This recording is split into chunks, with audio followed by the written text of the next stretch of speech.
నమస్తే, welcome to 99 TV big డిబేట్కి స్వాగతం. Main ట్రంప్ని వదిలిపెట్టం, Iran సంచలన హెచ్చరిక జారీ చేసింది. ఆయన ఉద్దేశించి మాట్లాడుతూ ఇరాన్ ప్రభుత్వం వాళ్ళ ప్రభుత్వ టెలివిజన్లో మాట్లాడిన ఇరాన్ భద్రతా విభాగం చీఫ్ అలీ లారిజానీ ఒక హెచ్చరిక జారీ చేశారు.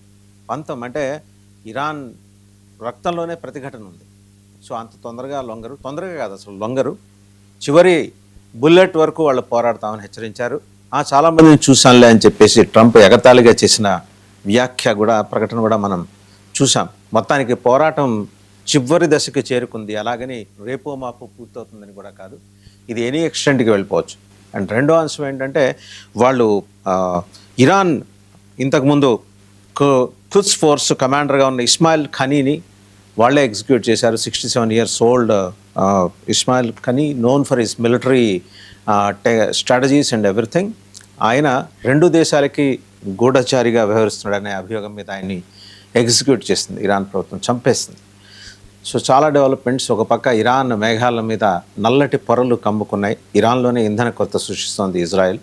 అండ్ ఇజ్రాయెల్ మీద కూడా ఇరాన్ చేస్తున్న ప్రతీకార దాడులు చూస్తే కనుక టెల్ అవీవ్లో నిన్నటికి నిన్న 2-3 పెద్ద భవనాలు నేలమట్టమయ్యారు వాళ్ళు చేసిన దాడిలో.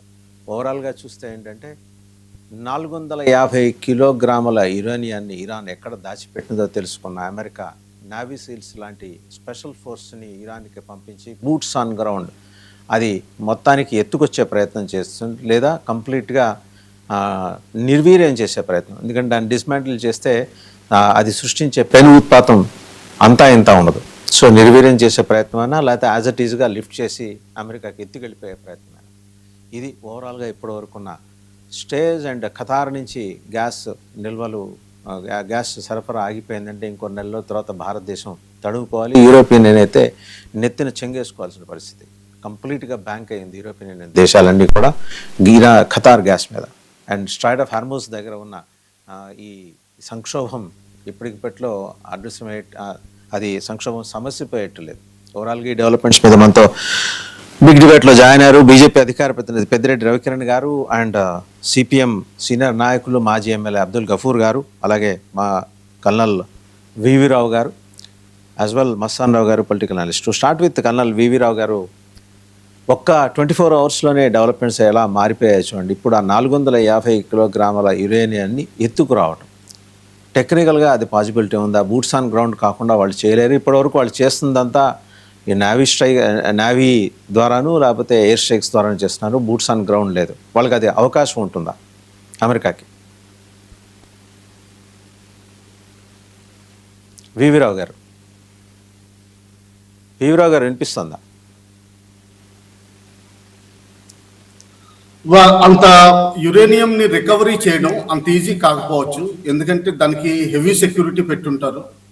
తర్వాత చాలా డీప్గా ఎక్కడో సొరంగంలో దాచి ఉంటారు.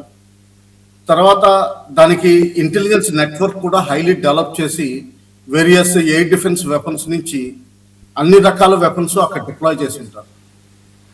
సో ఆ విధంగా చూస్తే ఏంటంటే చాలా కష్టపడాల్సి వస్తుంది.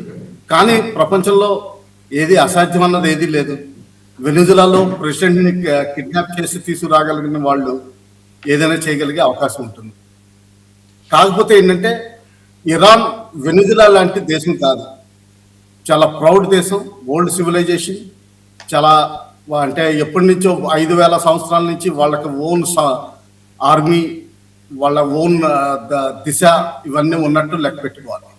సో ఆ విధంగా కొంచెం కష్టమే అనిపిస్తుంది. కానీ ఎంతవరకు చేయగలుగుతారో చూద్దామని. ఒకవేళ కుడ్స్ని వాడుకోవాలని చూస్తే మాత్రం కొంచెం కష్టం కనిపిస్తుంది. ఎందుకంటే సిరియాలో ఉన్న నార్త్ ఈస్ట్ సిరియాలో ఉన్న కుడ్స్ ఇరానియన్ కుడ్స్కి వార్నింగ్ ఇస్తున్నారు, మీరు ఇరాన్కి ఎగనెస్ట్గా వెళ్ళొద్దు అని. అది మనం గమనించాలి. చెప్పండి. రైట్. సో అంటే వాళ్ళలోనే అంతర్గత కలహాలు ఉన్నాయి కుడ్స్. సో సిరియాలో వాళ్ళు ఇరాన్ కుర్స్కి హెచ్చరిక జారీ చేస్తున్నారంటే ఆల్టర్నేటివ్ ఏంటి? ఇంకా 3 పార్ట్స్ ఉన్నాయి కదా సార్. టర్కీ నుంచి వచ్చేవాళ్ళు ఉన్నారు, ఇరాన్లో స్థానికంగా ఉండేవాళ్ళు ఉన్నారు, అండ్ ఐ బిలీవ్ కొంత లెబనాన్ నుంచి కూడా కొంతమంది ఉండుండొచ్చు. కాకపోతే ఏంటంటే లెబనాన్ నుంచి ఇరాన్ వచ్చి యుద్ధం చేసే వాళ్ళు ఎవరు కనిపించట్లేదు. ఇంకా రివర్స్ గేర్ లో ఇరాన్ నుంచి లెబనాన్ వెళ్ళి యుద్ధం చేసే వాళ్ళు కనిపిస్తారు. ఆల్రెడీ ఇజ్రాయెల్ బీరూట్ మీద స్ట్రైక్స్ చేస్తుంది, దాదాపు 400 పైన క్యాజువాలిటీస్ తీసుకుంది. టర్కీ నుంచి ఇక్కడ ఇంటర్వ్యూలు అయ్యే అవకాశాలు చాలా తక్కువ కనిపిస్తున్నాయి. ఎందుకంటే టర్కీ ఇన్వాల్వ్ అయిన రోజుని మాత్రం మూడో ప్రపంచ యుద్ధం మొదలవుతుంది. ఎందుకంటే అదంతా నాటో ఫోర్సెస్ కింద లెక్కలోకి రావాలి. తర్వాత టర్కీ ఏంటంటే ఇస్లామిక్ సివిలైజేషన్ కి లీడర్షిప్ తీసుకోవాలని చూస్తుంది, ఖలీఫా అవ్వాలని చూస్తుంది.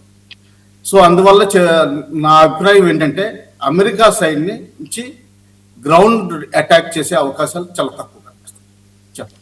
అయితే వివిరావు గారు, ఇంకొక అంశం, ఇప్పుడు సిరియాలో వీళ్ళు ప్రతిష్టాపించిన టెర్రరిస్ట్ ప్రభుత్వం ఉంది. జొలానీ అనే ఒక మాజీ టెర్రరిస్ట్ లీడర్ని ఆయన్ని సూటు బూటు వేసి అక్కడ ప్రతిష్టాపన చేశారు. ఇప్పుడు అతనికి కూడా హెచ్చరిక జారీ చేశారు, నువ్వు వచ్చి ఇక్కడ పోరాటం చేయాలని.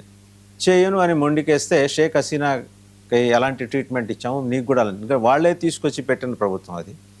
అంతకుముందు ఉన్న అతను కూడా ఇలాగే వచ్చాడు, అతన్ని తొలగించి ఇతన్ని పెట్టారు. సో మరి అతను వస్తే ఆ సిరియా ప్రభుత్వం పంపించే సేనల ఇంపాక్ట్ ఏ మేరకు ఇరాన్లో ఉండే అవకాశం ఉంటుంది? ఎందుకంటే plan B, plan C, plan D తోటి ఉన్నాడు ట్రంప్. సో సిరియన్ ఫోర్సెస్ ఏంటంటే ఇవన్నీ బేసికలీ ఇన్సర్జెన్సీ ఫోర్సెస్, ఇవన్నీ ఇర్రెగ్యులర్స్, రెగ్యులర్ ఆర్మీ కాదు. ఏదో ఇప్పుడు దేశం నడిపిస్తున్నారంటే మాత్రం ఏది పెద్ద గొప్పతనం ఏం కాదు. వాళ్ళది ఎప్పుడు లాస్ట్ 10 years నుంచి ఇర్రెగ్యులర్ ఆర్మీగానే మిగిలిపోయింది. ఇరాన్ ఏంటంటే లాస్ట్ 2 years నుంచి యుఎస్ అటాక్ లేకపోతే ఇజ్రాయెల్ అటాక్ యాంటిసిపేట్ చేస్తుంది. యాంటిసిపేట్ చేస్తా ఏం చేసిందంటే ఫస్ట్ హైపర్సానిక్ మిసైల్స్, యుఏవీస్, కామికేజీ డ్రోన్స్, తర్వాత ఈ ఐఆర్జీసీ ఏదైతే ఉందో దాన్ని చాలా పటిష్టం చేసింది. తర్వాత రిపోర్ట్స్ ఏమన్నా వస్తున్నాయంటే 31 డిస్ట్రిక్ట్స్ కింద మొత్తం ఇరాన్ని విభజించి అందరికీ పవర్స్ డెవల్యూషన్ చేశారు. పవర్స్ డెవల్యూషన్ చేసి ఒక డిస్ట్రిక్ట్ పోయినా కానీ వేరే డిస్ట్రిక్ట్ వాళ్ళు ఆర్డర్స్ కోసం వెయిట్ చేయకుండా వాళ్ళు ఇండిపెండెంట్ గా ఫైట్ చేస్తారు. తర్వాత మనం గుర్తుపెట్టుకోవాల్సింది ఏంటంటే ఇరాన్ లో మనుషులు మహమ్మద్ అల్లుడైన గఫూర్ గారు చిన్న సబ్మిషన్, మీరు మ్యూట్ లో ఉండండి. గఫూర్ గారు మీరు మ్యూట్ లో ఉండండి. కైండ్లీ మీరు మ్యూట్ లో ఉండండి. రైట్, వీరావు గారు మీరు చెప్పండి. ఇరాన్ ఐఆర్జీసీ వాళ్ళు మహమ్మద్ అల్లుడైన హుస్సేన్ ని ఐడియల్ గా తీసుకుంటారు. ఆ ఐడియల్ గా తీసుకున్నప్పుడు వాళ్ళకి ఏంటంటే ఆత్మాహుతి చేసుకోవడం అన్నది చాలా మంచిది అన్నట్టుగా వాళ్ళ అభిప్రాయం. సో వాళ్ళు ఏంటంటే ఎట్టి పరిస్థితుల్లోనూ లొంగే పరిస్థితి కనిపించట్లేదు. నాకు యుద్ధం కొనసాగేటట్టు కనిపిస్తుంది. ఎప్పటి వరకు అయితే ఈ అమెరికన్ ట్రూప్స్ వేరే దేశాల నుంచి ఫిజికల్ గా ట్రూప్స్ మూవ్ చేసేంత వరకు నాకు కనిపిస్తుంది. లేకపోతే యురేనియంని ఒకవేళ నిజంగా క్యాప్చర్ చేయగలిగితే, ఎస్ వాళ్ళకున్న హై టెక్నాలజీ, ఇంటెలిజెన్స్ ఇవన్నీ చేయగలిగితే అప్పుడు వేరే సంగతి. కాకపోతే యురేనియం క్యాప్చర్ చేసినంత మాత్రాన ఇరాన్ లొంగిపోతుందని అనుకోవట్లేదు. వేరే చోట్ల వేరే దేశాల్లో ఆల్రెడీ ఆస్లోలో ఒక సింగిల్ మ్యాన్ అటాక్ అయింది, లోన్ వుల్ఫ్ అటాక్ అయింది. సో ఇలా యూరోప్ లో విపరీతంగా లోన్ వుల్ఫ్ అటాక్స్ పెరుగుతాయి. అలాగే అమెరికాలో కూడా విపరీతంగా పెరిగే అవకాశం ఉంది. ఆ విధంగా ఎవరిది పై చేయి అన్నది నడుస్తూనే ఉంటుంది. ఇరానియన్ లీడర్షిప్ పటిష్టంగా ఉన్నంత కాలం ఐఆర్జీసీ పటిష్టంగా ఉంది. ఐఆర్జీసీని బ్రేక్ చేయడానికి వీళ్ళు చాలా ట్రై చేస్తున్నారు. అలాగే ఒక టాప్ లీడర్ని ఎవరైతే బహుశా అమ్ముడైపోయారని అనుకున్నారో